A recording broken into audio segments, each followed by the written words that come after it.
Bayangkan satu tempat makan yang dikelilingi hijauan, bunyi sungai tenang, udara yang segar dari bukit, suasana kampung yang sebenar, jauh dari kesibukan bandar. Itulah kelebihan kawasan Ulu Yam, dan sekarang tempat macam ni bukan sekadar destinasi makan, tapi juga peluang bisnes yang besar. Hall yang saya nak tunjuk ni memang sesuai sangat untuk dijadikan restoran masakan kampung. Lokasinya strategik, terletak berdekatan dengan campsite dan kolam pancing, dua tarikan utama yang sentiasa menarik ramai pengunjung setiap minggu. Jadi, kalau korang buka kedai makan kat sini, pelanggan dah sedia ada depan mata. Pelancong, pergi pancing, keluarga yang datang beriadah, semua tu potensi pelanggan tetap. Hall ni dah siap kemudian asas termasuk elektrik, air, tandas dan ruang dapur yang luas. Orang dalam pun boleh ubah ikut gaya, sama ada nak buat konsep santai terbuka, warung moden atau suasana kampung klasik. Tempat parking pun senang dan kawasan ini memang aman sesuai untuk keluarga dan pengunjung santai. Kalau kau jenis yang suka bisnes makanan, inilah masa yang sesuai nak mula tanpa perlu modal besar untuk bina kedai dari awal. Dengan sewa cuma RM2,500 sebulan, korang dah boleh dapat satu tapak perniagaan yang ready untuk beroperasi. Tinggal bawa peralatan dapur, setting meja kerusi dan terus boleh buka restoran. Bayangkan, pelanggan datang dari pagi sampai petang. Sarapan nasi lemak kampung, tengah hari lauk-pauk panas, petang minum teh tarik sambil tengok pemandangan hijau.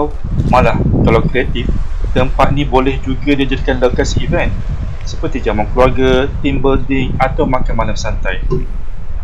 Yang menariknya, kawasan ni bukan tempat terpencil, tapi laluan orang menuju ke spot popular sekitar Ulu Yam. Jadi trafik pengunjung memang ada sedahan. Dan bila restoran kau mula dikenali, nama tu boleh jadi magnet baru untuk tarik lebih ramai orang datang ke kawasan ni. Dengan suasana kampung yang susah nak jumpa sekarang, tempat ni boleh jadi destinasi makan yang betul-betul rare.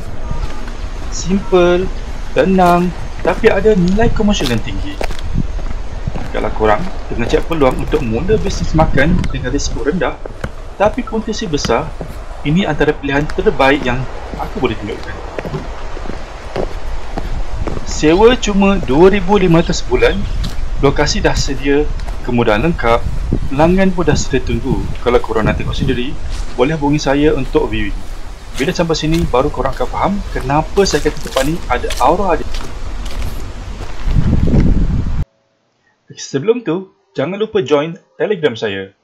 Dekat situ saya kongsikan senarai rumah untuk dijual, disewa termasuk projek baru yang tengah hot sekarang. Semua update saya post terus dalam Telegram supaya anda tak lepas peluang yang sesuai dengan bajet anda. Selain itu, jangan lupa juga untuk subscribe YouTube ini dan tekan loceng notifikasi. Sebab setiap minggu saya akan kongsikan video baru tentang hartanah, tips pembelian rumah dan juga tour lokasi sebenar. Kalau anda ada rumah nak jual, nak semakkan harga pinjaman atau perlukan pandangan tentang pasaran, boleh terus hubungi saya.